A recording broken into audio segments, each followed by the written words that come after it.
नमस्कार। प्रादेशिक समाचार के साथ मैं पूजा कुमारी। पहले मुख्य समाचार।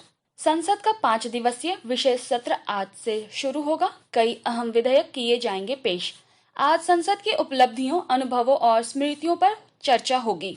केंद्रीय वित्त मंत्री निर्मला सीतारमण ने कहा, विश्वकर्मा योजना के तहत कारीगरों को दिए जाने वाले ऋण पर 8% तक की सब्सिडी देगी सरकार। मुख्यमंत्री हेमंत सोरेन को ईडी ने भेजा चौथा समन। 23 सितंबर को क्षेत्रीय कार्यालय बुलाया। नोटिस के खिलाफ याचिका पर आज सुप्रीम कोर्ट में होनी है सुनवाई। धनबाद की कुसुंडा एरिया में कोलियरी में भू धसान से जमींदोज तीनों महिलाओं का निकाला गया शव। विधायक मथुरा महतो ने बीसीसीएल पर लगाया लापरवाही का आरोप। लोगों के पुनर्वास की मांग। और शांति निकेतन यूनेस्को की विश्व धरोहर सूची में शामिल। प्रधानमंत्री नरेंद्र मोदी ने देशवासियों को दी बधाई। और अब समाचार विस्तार से। संसद का 5 दिवसीय विशेष सत्र आज से शुरू होगा। संसद के 5 दिवसीय विशेष सत्र के पहले दिन संविधान सभा से लेकर संसद की उपलब्धियों, अनुभवों और स्मृतियों पर चर्चा होगी। आज पूरे दिन दोनों सदनों में अलग अलग चर्चा होगी।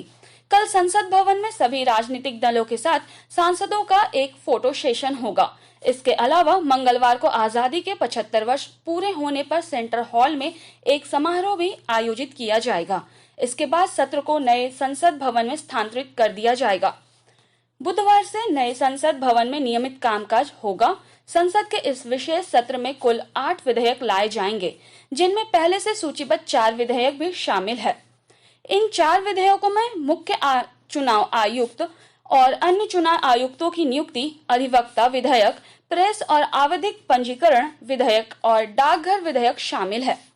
इससे पहले सरकार ने विशेष सत्र से पहले कल नई दिल्ली में सर्वदलीय बैठक की। बैठक के बाद संसदीय कार्य मंत्री प्रहलाद जोशी ने बताया कि इसमें 34 दलों के 51 नेताओं ने बैठक में भाग लिया। उन्होंने बताया कि इस विशेष सत्र की नियमित कार्यवाही बुधवार को शुरू होगी। श्री जोशी ने बताया कि बैठक के दौरान सरकार ने सभी दलों से सत्र को सुचारू रूप से चलाने के लिए सहयोग मांगा है।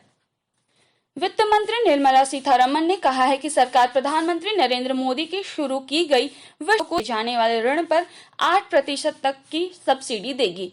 श्रीमती सीतारमण ने योजना के लॉन्चिंग कार्यक्रम में कहा कि सरकार ने 2023-24 के बजट में पहले ही 13,000 करोड़ रुपए का प्रावधान कर दिया है।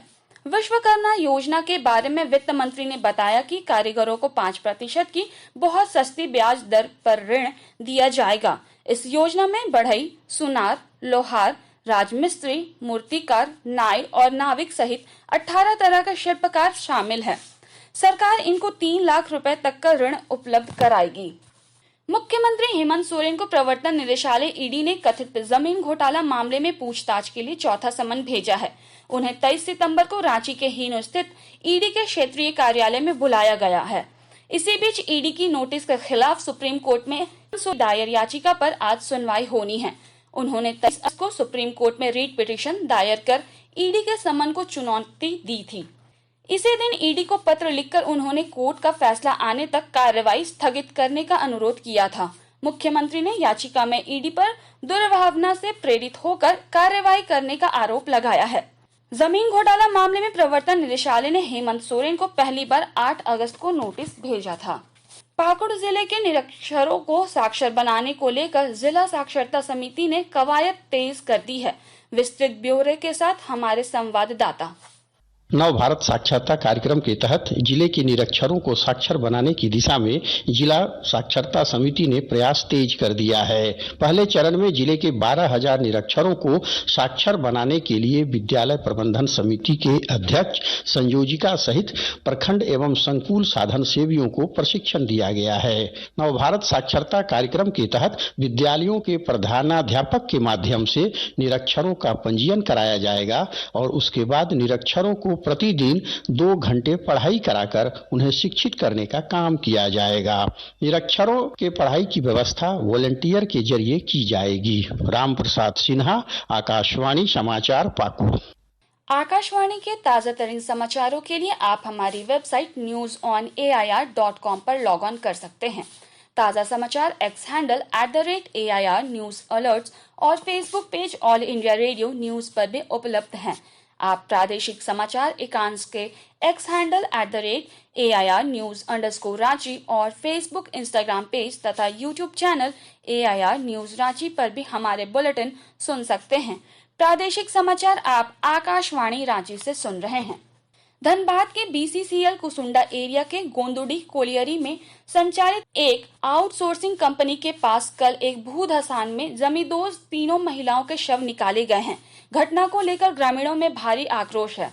झामुमो के टुंडी विधायक मथुरा महतो ने इस हादसे के लिए BCCL प्रबंधन को जिम्मेदार ठहराया है। उन्होंने कहा कि ग्रामीणों की समस्याओं को देखते हुए यहां रह रहे लोगों के पुनर्वास को लेकर BCCL से बातचीत भी हुई थी। लोगों को बसाने के लिए एक जमीन चिन्हित कर ली गई है।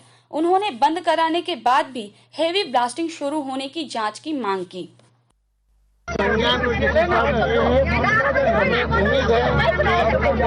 ज्यादा से ज्यादा कार्रवाई ऐसा जिला प्रशासन हमने पहल किया।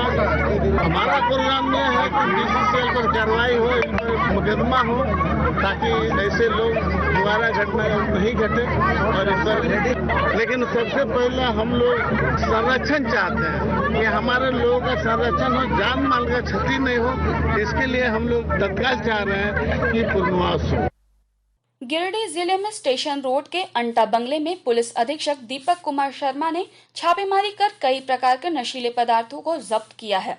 उन्होंने बताया कि शहरी क्षेत्र में भ्रमण के दौरान कुछ लोग संदिग्ध अवस्था में पाए गए, जिससे पूछताछ के लिए नगर थाना लाया गया। इस क्रम में कुछ अवैध चीजें बरामद की गई हैं, जिसमें मेडिकल ड्रिंक और सिरप की बोतल भी मिली है। इसकी जाँच की जा रही है। प्रधानमंत्री नरेंद्र मोदी ने शांति निकेतन को यूनेस्को की विश्व धरोहर सूची में शामिल किए जाने पर देशवासियों को बधाई दी है। प्रधानमंत्री नरेंद्र मोदी ने एक सोशल मीडिया पोस्ट में कहा कि यह सभी भारतीयों के लिए गर्व का क्षण है। श्री मोदी ने कहा कि शांति निकेतन गुरुदेव रविंद्रनाथ ठाकुर के दृष्टिकोण और भारत की समृद्ध सांस्कृतिक विरासत का प्रतीक है। पश्चिम बंगाल के बीरभूम जिले में शांति निकेतन को यूनेस्को की विश्व धरोहर सूची में सूचीबद्ध किया गया है। नोबेल पुरस्कार विजेता रविंद्रनाथ ठाकुर के पिता महर्षि देवेंद्रनाथ ठाकुर ने 1901 में शांति निकेतन की आवासीय विद्यालय और कला केंद्र के रूप में स्थापना की थी, जो पुरानी भारतीय परंपराओं और धार्मिक और सांस्कृतिक बाधाओं से परे मानवता की एकता की दृष्टि पर आधारित था। गोड्डा शहरी क्षेत्र के अटल क्लिनिक, शहरी प्राथमिक स्वास्थ्य केंद्र रोतारा और शहरी health and wellness centre Ramnagar में मासिक बुजुर्ग दिवस मनाया गया। इस कार्यक्रम में वृद्धजनों के स्वास्थ्य के बारे में महत्वपूर्ण जानकारी दी गई और शिविर लगाकर उनके स्वास्थ्य की जांच भी की गई। चिकित्सकों ने 60 साल से ऊपर की आयु में होने वाली विभिन्न बीमारियों के बारे में विस्तार से जानकारी दी। पिछले 24 घंटे में राज्य में कुछ स्थानों पर हल्के से मध्यम दर्जे की वर्षा हुई। राज्य में मानसून गतिविधि कमजोर रही। सबसे अधिक वर्षा 45.4 मिलीमीटर पश्चिमी सिंहभूम में दर्ज किया गया। सबसे अधिक उच्चतम तापमान 45.0 डिग्री सेंटीग्रेड गोड्डा में, जबकि सबसे कम न्यूनतम तापमान 23.2 डिग्री सेंटीग्रेड रांची में दर्ज किया गया। वेबसाइट की खबर। राज्य से प्रकाशित होने वाले अखबारों के वेबसाइट ने एशिया कप फाइनल में भारत की जीत की खबर को अपनी सुर्खी बनाई है।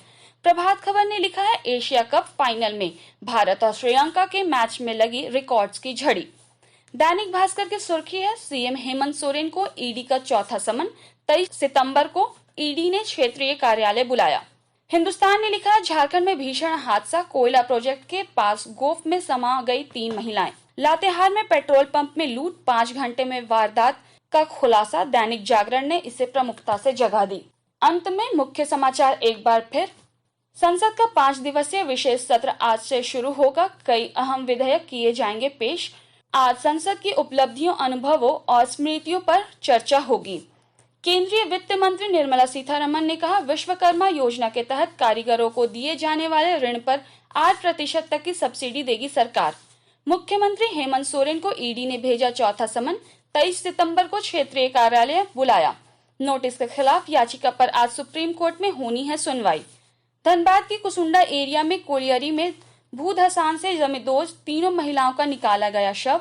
विधायक मथुरा महतो ने BCCL पर लगाया लापरवाही का आरोप। लोगों के पुनर्वास की मांग।